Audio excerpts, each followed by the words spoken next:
Baik, pada pertemuan kali ini kita membahas karbohidrat untuk performa, bagaimana pengaturan karbohidrat dalam makanan sehari-hari bagi seorang atlet. Bila pada pertemuan sebelumnya kita telah membahas bagaimana menentukan kebutuhan karbohidrat harian dengan mempertimbangkan intensitas durasi latihan atau olahraga, maka kita pada kesempatan ini akan membahas bagaimana menerjemahkan kebutuhan karbohidrat tadi ke dalam makanan maupun minuman, ya. Kita ketahui bersama bahwa makanan dan minuman atlet sangat beragam, bahkan banyak dan jauh berbeda dari makanan orang biasa, ya. Banyak sekali makanan atlet atau minuman atlet yang mungkin jarang ditemui di sehari-hari gitu ya, seperti sport food, snack bar, power bar, kemudian juga ada yang namanya sport drink, ya. Berbagai macam yang perlu teman-teman ketahui, semuanya dapat mengandung karbohidrat gitu ya. Sebagai contoh, misalnya ada seorang atlet yang kebutuhan karbohidratnya mencapai 8 gram per kilogram berat badan dengan berat badan 70, maka dia membutuhkan karbohidrat sehari sebesar 560 gram. Nah, bayangkan 560 gram karbohidrat itu diterjemahkan ke dalam bahasa makanan minuman akan menjadi seperti apa. Jadi, pada kesempatan ini kita akan membahas hal tersebut secara bertahap.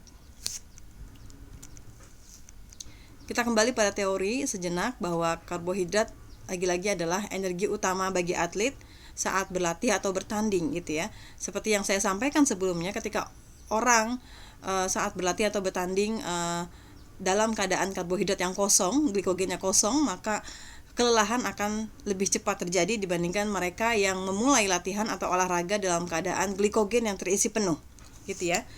Dan karbohidrat seringkali digunakan oleh tubuh dalam keadaan mengerjakan latihan atau olahraga dengan intensitas yang berat. Jadi karbohidrat ini sangat mutlak diperlukan bagi seorang atlet, apalagi pada saat dia bertanding ya.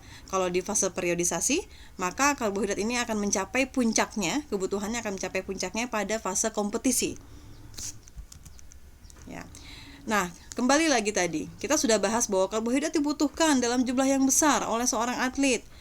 Dibutuhkan cadangan karbohidrat yang banyak sebelum menghadapi pertandingan. Namun sayangnya secara fisiologis tubuh kita tidak bisa menyimpan karbohidrat ya dalam bentuk glikogen gitu ya dalam jumlah yang besar. Kalau lemak bisa disimpan dalam jumlah yang besar, sebanyak-banyaknya, tak terbatas. Tapi kalau karbohidrat, glikogen disimpan dalam tubuh kita tidak bisa disimpan dalam jumlah yang besar.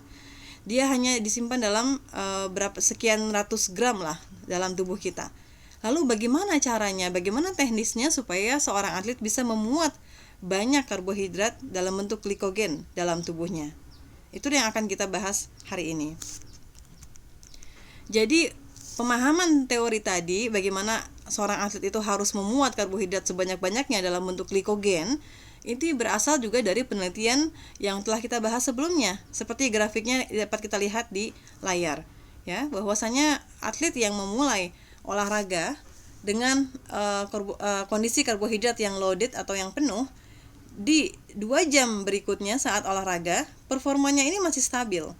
Beda dengan atlet yang memulai olahraga dengan cadangan karbohidrat yang depleted atau yang kosong, maka seiring waktu berjalan semakin menurun performanya. Ini kan jelas kita tidak mau terjadi pada atlet ya. Nah, oleh karena itu kita perlu membahas bagaimana pengaturan karbohidrat sebelum, saat, dan setelah kompetisi atau setelah latihan gitu ya. Jadi kalau Anda sudah dapatkan angkanya misalnya harus konsumsi 490 gram karbohidrat sehari, maka 490 gram itu harus diatur dalam berapa gram saja gitu ya.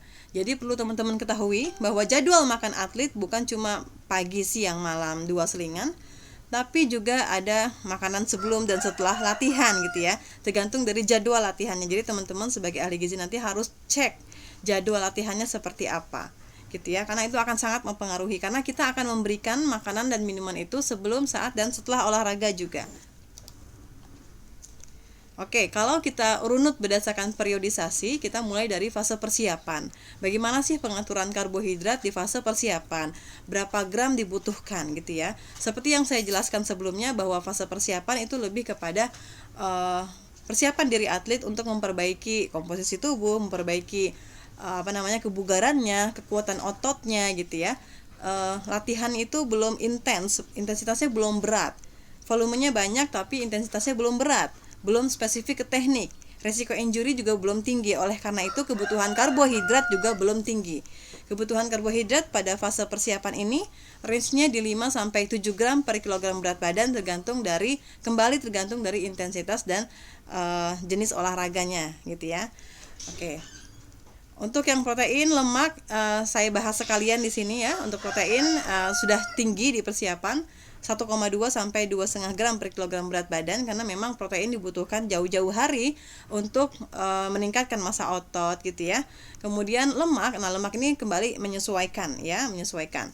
Sebelum bertanding, lemak itu mungkin agak lebih tinggi ya, 0,8 sampai 1,3 gram per kilogram berat badan. Nanti menjelang bertanding, maka kondisi protein dan lemak akan semakin menurun digantikan dengan karbohidrat yang akan semakin tinggi. Cairan dan elektrolit dibutuhkan untuk mengganti water loss atau cairan yang hilang selama olahraga dan baik melalui latihan maupun melalui urin. Oke. Bagaimana pengaturan karbohidrat? Teorinya seperti ini ya. Prinsipnya seperti ini. Asupan karbohidrat itu biasanya akan tinggi menjelang pertandingan. Selain itu, asupan karbohidrat sehari-hari juga harus terpenuhi ya. Bukan cuma karbohidrat menjelang pertandingan, tapi juga karbohidrat sehari-hari bagi seorang atlet ya. Asupan harian karbohidrat yang cukup ini dapat mengembalikan glikogen seperti semula dalam waktu 1 minggu. Jadi kalau seorang atlet berlatih sampai intensitas berat, sampai kelelahan, sampai glikogennya kosong, maka kalau kita sebagai ahli gizi memberikan dia makanan yang cukup karbohidrat sesuai dengan kebutuhannya, kemudian atlet itu mengonsumsinya sehari-hari tanpa kekurangan, dalam waktu 1 minggu glikogen yang kosong itu akan kembali ya. Peningkatan cadangan glikogen akan diikuti oleh meningkatnya cairan tubuh. Jadi sekitar 2,7 gram cairan setiap 1 gram glikogen yang balik. Ini sebabnya biasanya atlet ketakutan kalau dia makan tinggi karbohidrat, dia takut kebanyakan kenaikan berat badan karena sepertinya kalau masuk banyak karbohidrat masuk banyak cairan juga gitu ya. Jadi mereka ketakutan, takut performa terganggu. Padahal paling banyak tambahan glikogen yang terbentuk dengan diet tinggi karbohidrat biasanya hanya mencapai 150 gram saja ya. Jadi tidak perlu ketakutan untuk kenaikan berat badan ya, karena kenaikan berat badan akibat penambahan karbohidrat paling-paling masih di bawah setengah kilogram ya. Jadi maksudnya jangan khawatir penarikan cairan oleh glikogen. Nah, bagaimana mengatur karbohidrat sebelum, saat, dan setelah latihan? 1 jam sebelum latihan ini prinsipnya adalah memberikan 50 sampai 100 gram karbohidrat ya, 1 sampai 1,5 gram per kilogram berat badan. Kemudian saat latihan juga seperti itu, 0,5 sampai 1 gram per kilogram berat badan. Setelah latihan juga sama, jumlahnya 1 sampai 1,5 gram per kilogram berat badan. Nah, jadi teman-teman perhatikanlah angka ini supaya mudah diingat. Kita mengingat saja angka 1, karena kalau kita lihat range-nya itu sekitar 1 ya, 1 sampai 1,5, setengah sampai 1 sampai 1,5. Jadi kita bisa ambil angka tengahnya saja. Kita cukup mengingat 1 gram karbohidrat per kilogram berat badan sebelum, saat, dan setelah olahraga. Sebagai contoh, misalnya seorang atlet berat badannya 70 kg, maka kalau kebutuhan karbohidratnya sebelum, saat, dan setelah berolahraga adalah 1 gram per kilogram berat badan, artinya dia membutuhkan 70 gram karbohidrat sebelum, 70 gram karbohidrat saat, dan 70 gram karbohidrat setelah berolahraga. Nah, lalu itu, kita sudah bahas mengenai jumlahnya, pengaturan jumlahnya. Sekarang kita bahas mengenai pengaturan waktunya, kapan diberikan.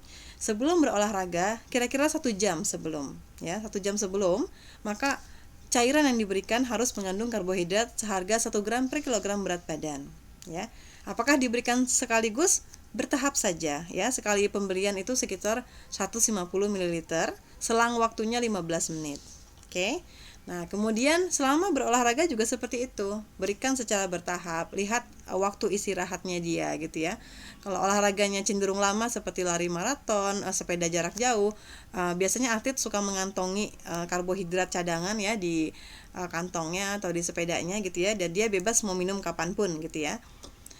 Untuk post exercise atau setelah latihan ini juga sama, sampai 1 jam setelah latihan itu diberikan setiap 15 menit ya. Setiap pemberian 150 ml sampai 200 ml ya, seharga 1 gelas sampai 1,5 gelas ya. Kenapa tidak boleh sekaligus? Karena kita juga memperhatikan lambung ya, kenyamanan lambung, pengosongan lambung seperti itu ya. Oke, kita sudah bahas dari segi jumlah, kita juga bahas dari segi bagaimana pengaturan pemberiannya gitu ya. Satu lagi yang perlu dibahas adalah kapan waktunya gitu ya.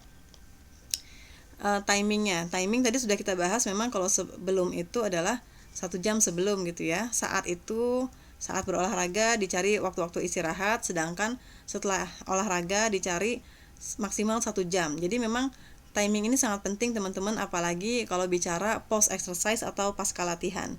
Kenapa? Kalau kita terlambat memberikan atlet ini minuman berkarbohidrat ya, lewat dari 1 jam saja, maka pengembalian glikogennya akan lebih sulit. Jadi atlet itu punya yang namanya golden period ya, atau periode emas atau window of opportunity ya, jendela emas atau jendela kesempatan. Kalau lewat dari timing itu, maka lewat segala-galanya, akan terlambat mengembalikan glikogen. Jadi perhatikan ya, 1 jam sebelum, saat latihan, dan maksimal diberikan sampai 1 jam setelahnya ya. Jadi bahkan lebih baik sebelum 1 jam setelah latihan itu harus segera diberikan ya. Ketika atlet yang sudah selesai latihan, segera berikan minuman yang mengandung karbohidrat ya. Jangan sampai menunda-nunda setelah 1 jam baru diberikan, jangan ya, sudah terlambat. Oke. Sekarang kita bahas tipenya ya. Kita sudah bahas jumlahnya, kita bahas timingnya. Sekarang kita bahas tipe karbohidrat yang diberikan.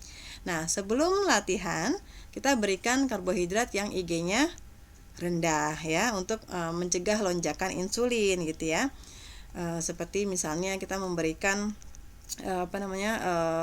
fruktosa ya, tapi jangan diberikan sukrosa atau glukosa ya, itu IG-nya tinggi. Selama latihan dan setelah latihan baru kita berikan yang IG-nya tinggi ya, seperti glukosa ya, itu boleh itu ya.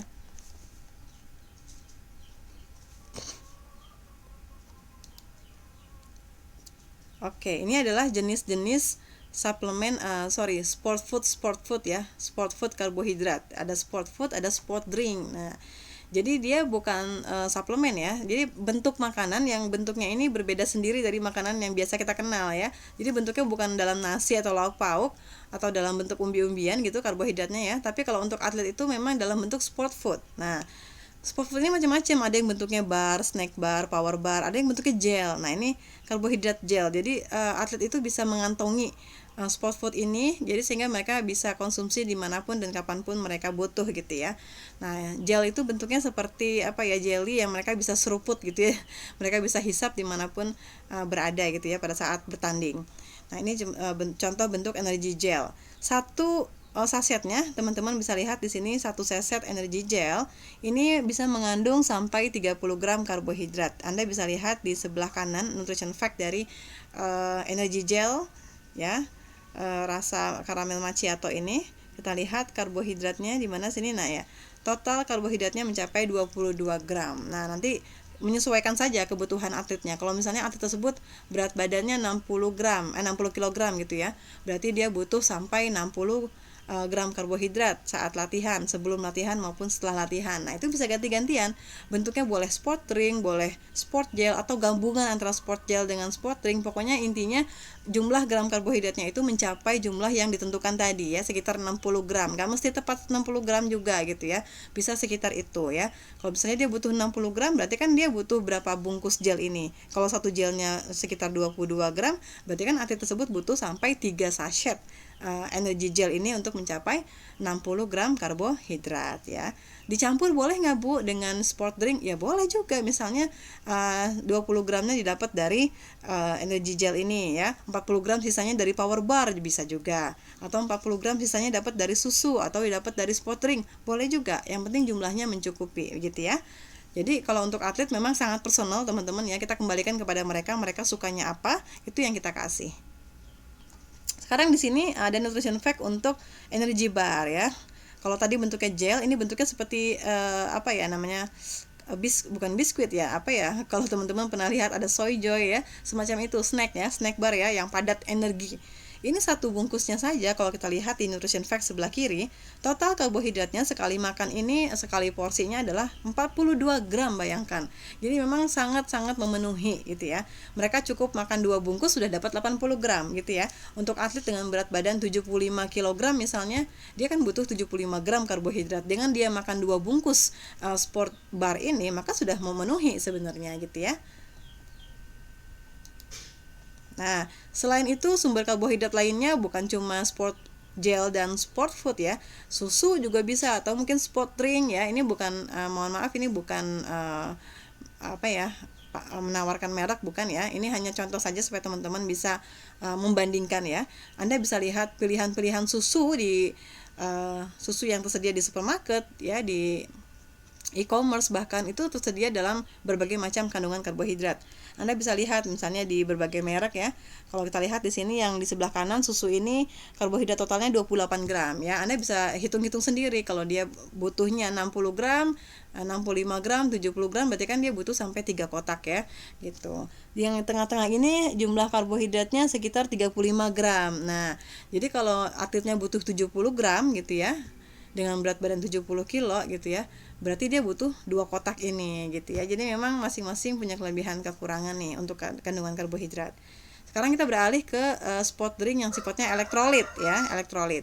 Nah, kalau yang sifatnya elektrolit ini biasanya mereka lebih kaya akan elektrolit. Kalau kandungan karbohidratnya biasanya kurang terlalu tinggi ya, kurang tinggi.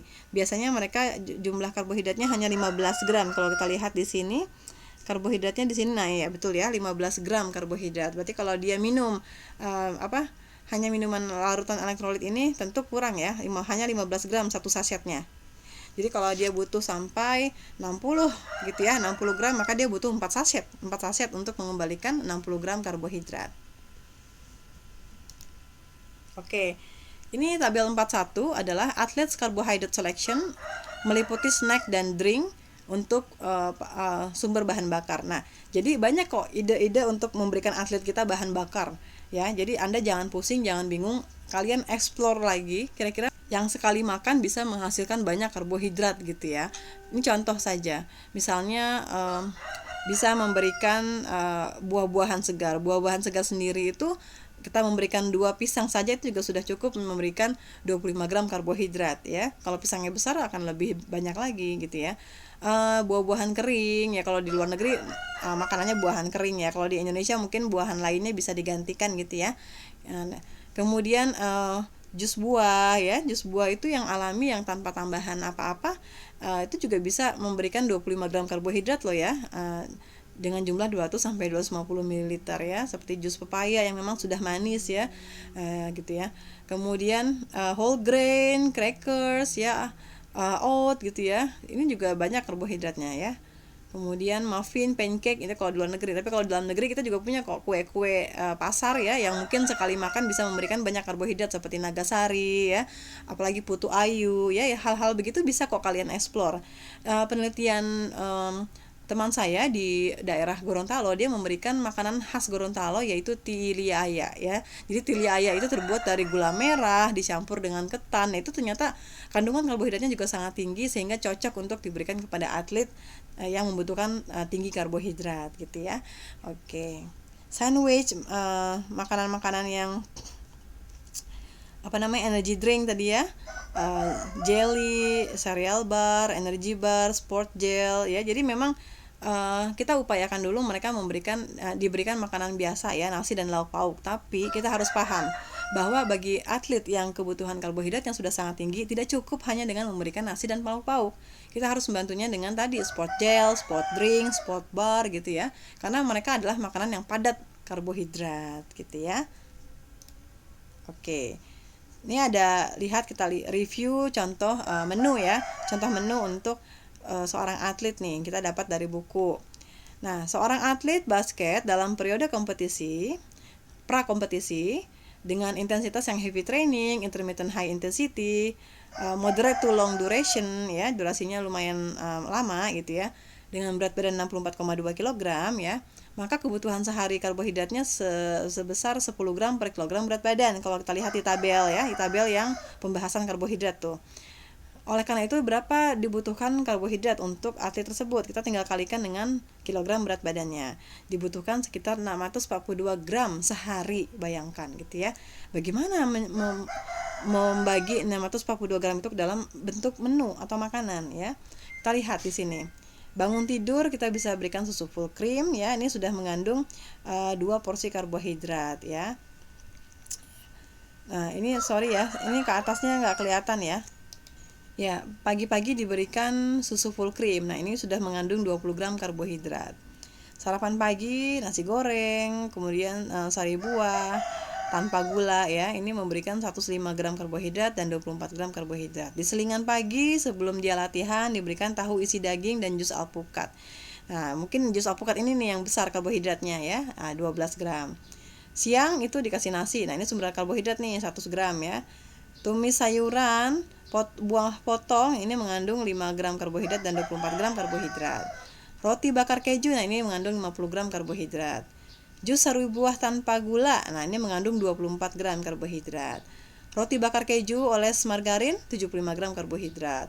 Milkshake, 44 gram karbohidrat ya.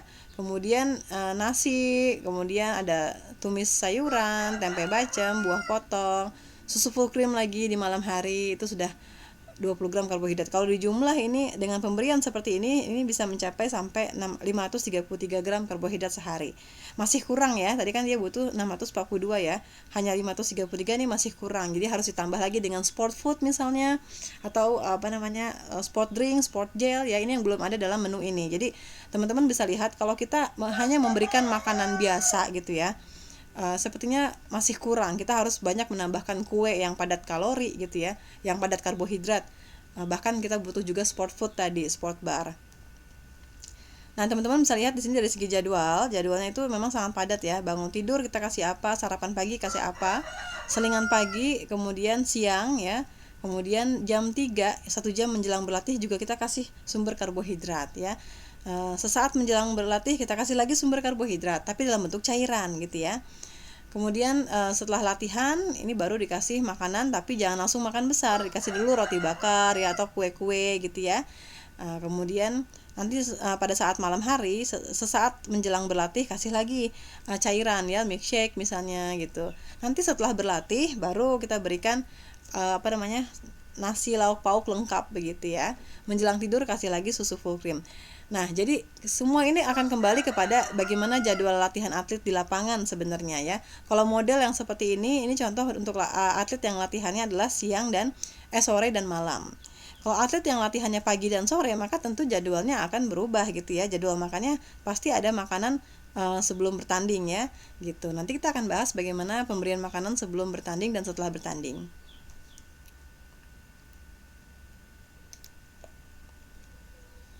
Oke, ini contoh untuk yang versi luar negeri ya. Intinya sama. Bila seorang atlet berat badan 70 kilo berlatih 2 jam sehari butuh 7 gram per kilogram berat badan karbohidrat gitu ya. Berarti dia butuh karbohidrat sebesar 490 gram. Nah, oleh karena itu pengaturannya bisa dengan cara seperti ini, dengan versi makanan dari luar negeri ya gitu ya. Intinya teman-teman, kita kembalikan kepada teman-teman ya, untuk setiap serving karbohidratnya mau diberikan berapa gram gitu ya. Apakah diatur setiap servingnya adalah 33 gram boleh, atau bebas seperti yang sebelumnya juga bisa ya. Intinya kita berharap dalam sehari dia bisa memenuhi kebutuhan karbohidrat sesuai dengan kebutuhannya. Dan jangan lupa prinsip 1-1-1 ya. Prinsip 1 gram karbohidrat per kilogram berat badan sebelum, saat, dan setelah latihan. Itu aja sih gitu ya. Nah, oke. Selama kompetisi bagaimana pengaturannya? Prinsipnya sama seperti yang saya bahas sebelumnya ya. Tadi pada fase persiapan, pengaturan karbohidrat sehari-hari harus kita atur gitu ya, dalam latihannya segala macam. Pada saat kompetisi ini juga saat-saat yang sangat genting. Prinsip pengaturannya sama sebenarnya ya. Jumlah karbohidratnya ini yang akan mencapai puncaknya nih. 5-12 gram tergantung dari cabang olahraganya gitu ya, menyesuaikan. Proteinnya itu sudah mulai menurun karena tergantikan dengan karbohidrat yang mulai tinggi. Lemak menyesuaikan ya. Kalau lemak itu sesuai dengan kebutuhan karbohidrat dan protein. Nah, pada saat prakompetisi biasanya atlet itu dihadapkan dengan latihan-latihan tanding gitu ya. Namun suasananya sudah seperti pertandingan yang sesungguhnya, maka otomatis kebutuhan gizinya pun akan kita samakan dengan saat kompetisi. Bagaimana pengaturan makan saat kompetisi ya? Sebelum bertanding ya, 7 hari sebelum bertanding untuk atlet-atlet yang butuh karbohidrat banyak seperti atlet endurance, maraton gitu ya. Dia butuh yang namanya karbohidrat loading. Dan perlu teman-teman ketahui tidak semua atlet butuh karbohidrat loading, hanya atlet yang butuh cadangan karbohidrat yang banyak seperti atlet endurance. Atlet yang olahraganya lama ya. Oke, jadi 7 hari sebelum bertanding kita kasih dia karbohidrat loading. Apa itu karbohidrat loading? Kita bahas setelah ini. 3-4 jam sebelum bertanding kita kasih makanan lengkap, nasi dengan lauk pauk, buah gitu ya. 2-3 jam sebelum bertanding ini hanya makanan kecil saja. Ya, misalnya seperti roti atau mungkin muffin atau kue-kue gitu ya. 1-2 jam sebelum bertanding bisa kasih kayak minuman yang cair kental seperti jus atau milkshake gitu ya. Tapi 30-60 menit sebelum bertanding hanya memberikan cairan saja. Ya, oke. Hanya memberikan cairan saja.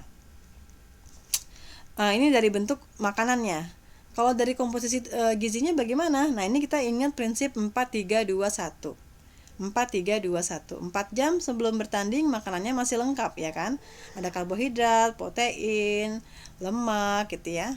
3 jam sebelum bertanding ini sudah berkurang tuh ya, proteinnya sudah berkurang, mungkin tinggal kandungan karbohidrat dan lemak gitu ya yang nanti akan dibutuhkan pada saat bertanding gitu ya. Kemudian 2 jam sebelum bertanding ini hanya memberikan karbohidrat dan sedikit lemak gitu ya, sedikit saja. 1 jam sebelum bertanding itu murni hanya karbohidrat saja ya. Jadi ingat prinsip 4-3-2-1 sebelum bertanding.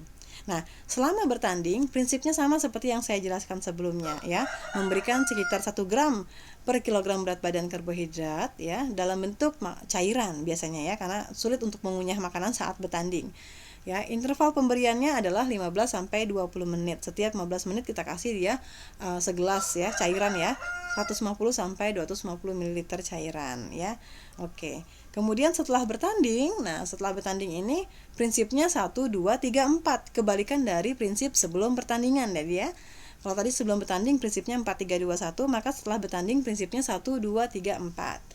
1 jam setelah bertanding kasih cairan saja dan dia harus mengandung karbohidrat saja ya, dengan jumlah yang sudah saya sebutkan sebelumnya, 1 gram per kilogram berat badan gitu ya.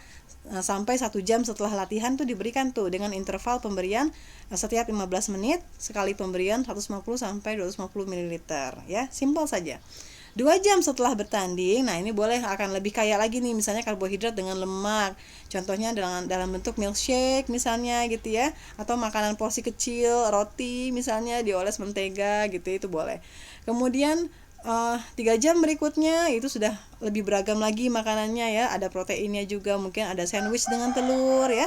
Nah, 4 jam setelah bertanding baru makanan lengkap yang sesungguhnya gitu ya, makanan seimbang, ada nasi, lauk pauk, sayur mayur dan buah-buahan. Oke, setelah bertanding maka atlet memasuki proses transisi kedua atau pemulihan pasca bertanding. Nah, pada fase ini pemberian karbohidrat akan menurun, begitu pula pemberian protein dan juga lemak dan lain-lain gitu ya. Karena tentunya dengan menurunnya intensitas latihan, durasi latihan, maka semua kebutuhan gizi juga akan menurun gitu ya. Jangan sampai kita memberikan kebutuhan gizi yang tinggi pada saat atlet tidak banyak latihan, itu akan menyebabkan kegemukan ya. Nah, pengaturannya prinsipnya adalah sama, atlet kita minta istirahat gitu ya, mengurangi intensitas latihan, tapi tetap harus aktif, dalam arti tetap harus rajin latihan untuk meningkatkan kebugaran ya. Oke. Nah, teman-teman, saya mau tambahkan sedikit tentang pentingnya recovery atau pemulihan di bidang gizi ya. Pemulihan bagi atlet ini sangat penting. Di bidang gizi kita kenal namanya 3R, ada refuel, rebuild, dan rehydrate. Refuel berarti memberikan atau mengembalikan kembali cadangan karbohidrat yang telah habis ya. Jadi akibat habisnya glikogen otot ya, depresi glikogen otot. Rebuild ini adalah membangun kembali jaringan otot yang telah rusak selama bertanding dengan memberikan protein. Yang ketiga adalah rehydrate, memberikan atau mengembalikan cairan dan elektrolit yang hilang selama bertanding. Nah, jadi prinsip refuel, rebuild, dan rehydrate ini teman-teman harus perhatikan. Bagaimana cara teknisnya, Bu? Gampang. Ya, susah-susah gampang sih ya. Jadi Anda bisa memberikan cairan tadi setelah bertanding, 2 jam berikutnya memberikan sandwich isi telur gitu ya, atau sandwich isi daging ya, ada kandungan proteinnya juga untuk mengembalikan kerusakan jaringan otot gitu ya, untuk memperbaiki pakai protein. Dengan memberikan cairan ini sama saja kita sudah mengatasi dua masalah ya, dua masalah sekaligus, yaitu refuel dan rehydrate ya. Kalau cairannya mengandung karbohidrat gitu ya, apalagi kalau cairannya mengandung karbohidrat dan juga protein seperti susu ya, maka itu sudah mengatasi 3 masalah sekaligus ya. Jadi cairan tersebut sudah menjadi sumber karbohidrat untuk refuel, menjadi sumber protein untuk rebuild, dan menjadi sumber rehydrate tentunya karena dia berupa cairan ya. Ini Anda bisa lakukan nanti setelah Anda turun lapangan ya, menghadapi atlet. Anda bisa mengkombinasikan nanti ya antara cairan sport drink atau bisa memberikan sport food ya. Ini sudah kita bahas tadi ya, bahwasanya pengembalian karbohidrat itu sangat bergantung pada timing ya. Tidak boleh lebih dari 1 jam ya. Jadi harus segera setelah latihan ya, sampai maksimal 1 jam setelah latihan tuh harus diberikan karbohidrat gitu ya. Jumlahnya sudah kita bahas, tipenya juga sudah kita bahas. Kita next saja ya. Oke. Strategi karbohidrat untuk performa yang lain adalah 2 hal yang perlu diperhatikan, antara lain glycemic index atau indeks glikemik dan juga karbohidrat loading. Nah, glycemic index atau indeks glikemik ya. Apa itu glycemic index? IG adalah ukuran kecepatan suatu bahan makanan untuk meningkatkan glukosa darah setelah dikonsumsi. Nah, artinya gini, semakin tinggi IG suatu makanan berarti semakin cepat dia meningkatkan glukosa darah. Nah, memang ini sejarahnya IG itu kan digunakan untuk pasien diabetes ya. Pasien diabetes itu dicegah untuk mengkonsumsi makanan IG tinggi karena bisa meningkatkan glukosa darah secara cepat. Nah, ternyata konsep IG ini juga dapat digunakan pada prinsip olahraga gitu ya. Teman-teman mungkin sudah mempelajarinya gitu ya di gizi dasar atau di mata kuliah lain, bahwasanya untuk indeks glikemik sendiri dibedakan menjadi indeks glikemik rendah, sedang, dan tinggi ya. Rendah kalau skornya di bawah 55, sedang kalau skornya antara 55 sampai 69, dan tinggi kalau di atas 70. Nah, ini adalah contoh-contoh makanannya nih. High glycemic index, moderate glycemic index, dan low glycemic index ya.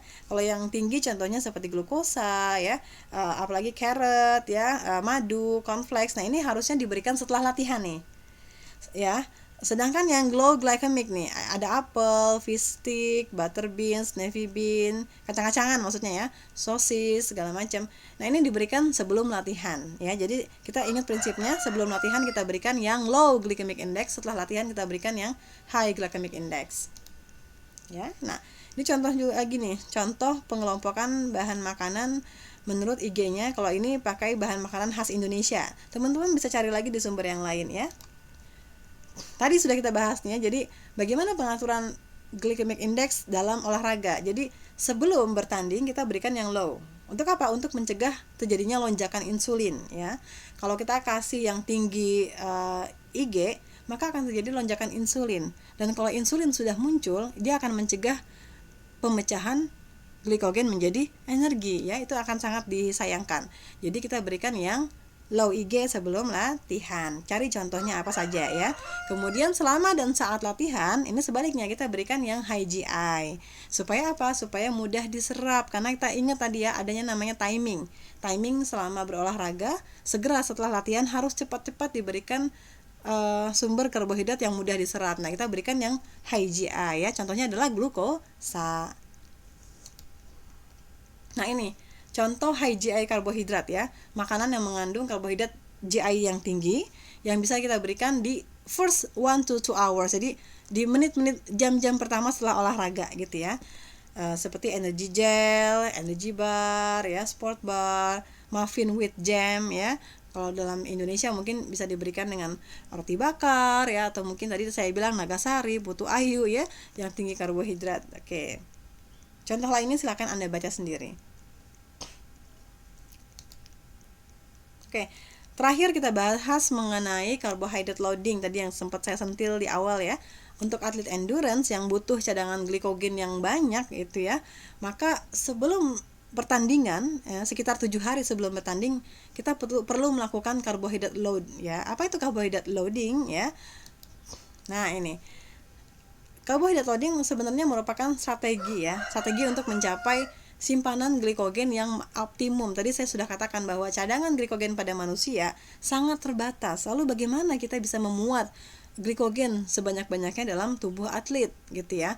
Maka ada caranya. Caranya adalah dengan karbohidrat loading. Kita lihat dulu sejarahnya. Dulu karbohidrat loading ditemukan di tahun 60, ya, di negara-negara Skandinavian. Mereka menerapkan model klasik dari karbohidrat loading. Lihat yang sebelah kiri ini. Nah, ini adalah model klasik. Nah, bagaimana model klasik dari karbohidrat loading, ya? Dari 7 hari menjelang pertandingan, hari pertama ini atlet diminta cycling atau bersepeda. Ya, ini karena kebetulan uji cobanya pada atlet sepeda, ya. Untuk atlet yang lain akan menyesuaikan. Dia diminta untuk mengayuh sepeda sampai kelelahan, ya, dengan intensitas tinggi. Anda lihat 75% berarti sudah intensitas tinggi, ya. Sampai kelelahan. Kemudian di hari kedua dan hari ketiga tidak diberi latihan, tapi diberikan diet yang isinya hanya mengandung fat dan protein. Jadi sengaja nggak diberikan karbohidrat nih. Tujuannya apa? Supaya karbohidratnya kosong, ya. Sudah di hari pertama dikasih latihan sampai kosong karbohidratnya, glikogennya. Hari kedua, hari ketiga pun tidak dikasih makan karbohidrat, sengaja supaya karbohidratnya kosong. Hari keempat juga sama, tetap diberikan latihan sampai menguras semua cadangan karbohidrat, ya. Hari kelima dan hari keenam baru diberikan karbohidrat yang tinggi sampai 8,2 gram per kilogram berat badan sehari. Baru di hari ketujuh atlet tersebut siap dites lagi, ya, untuk bertanding dengan melakukan cycling. Nah, ini adalah model lama, model klasik, sangat ekstrim.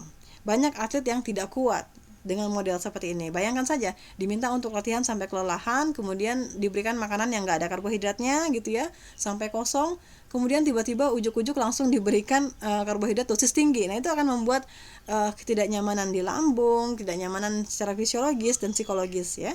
Oleh karena itu, kenapa pada tahapan berikutnya ada yang disebut dengan modified carbohydrate loading protocol, ya. Jadi ini yang bentuk modifikasi. Sekarang digunakan model seperti ini, ya. Hari pertama, ini contohnya pada atlet lari, ya. Hari pertama diminta untuk lari sampai kelelahan, gitu ya. Hari kedua dan hari ketiga, ya, tetap lari, ya. Tetap ada lari, namun durasinya dipersingkat. Kalau yang hari pertama itu 90 menit karena tujuannya untuk menguras glikogen, sengaja, gitu ya. Pada hari kedua dan hari ketiga ini tetap diberikan latihan 40 menit, ya, lebih ringan, dan diberikan pola makan yang mix, ya, pola makan seimbang, gitu ya, ada karbohidratnya, protein, lemak, gitu ya, jadi tidak meninggalkan karbohidrat. Hari keempat tetap diberikan latihan juga secara bertahap, dikurangi menjadi 20 menit, begitu pula dengan hari kelima. Dan karbohidratnya sudah mulai tinggi di sini, ya, karbohidrat dietnya sudah tinggi sampai hari keenam. Di hari keenam itu betul-betul rest, tidak ada latihan sama sekali, sehingga atlet betul-betul siap menghadapi hari pertandingan di hari ke-7, ya. Jadi biasanya seperti itu, ya. Hari ke-7 adalah hari bertandingnya, maka 6 hari sebelumnya itu adalah proses karbohidrat loading. Nah, jadi memang prinsip karbohidrat loading, kalau teman-teman perhatikan, adalah dengan cara mengosongkan dulu glikogen.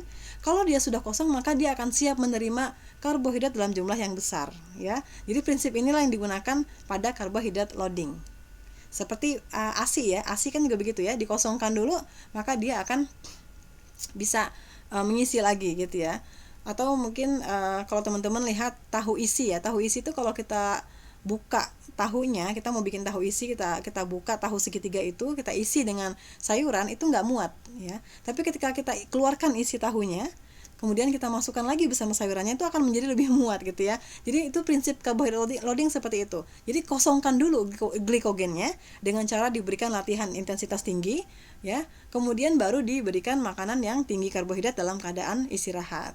Namun tadi modelnya hendaknya hindari model yang ekstrim, tapi pakailah model yang modifikasi, gitu ya. Jadi bertahap, mengurangi latihannya secara bertahap dan meningkatkan karbohidratnya juga secara bertahap.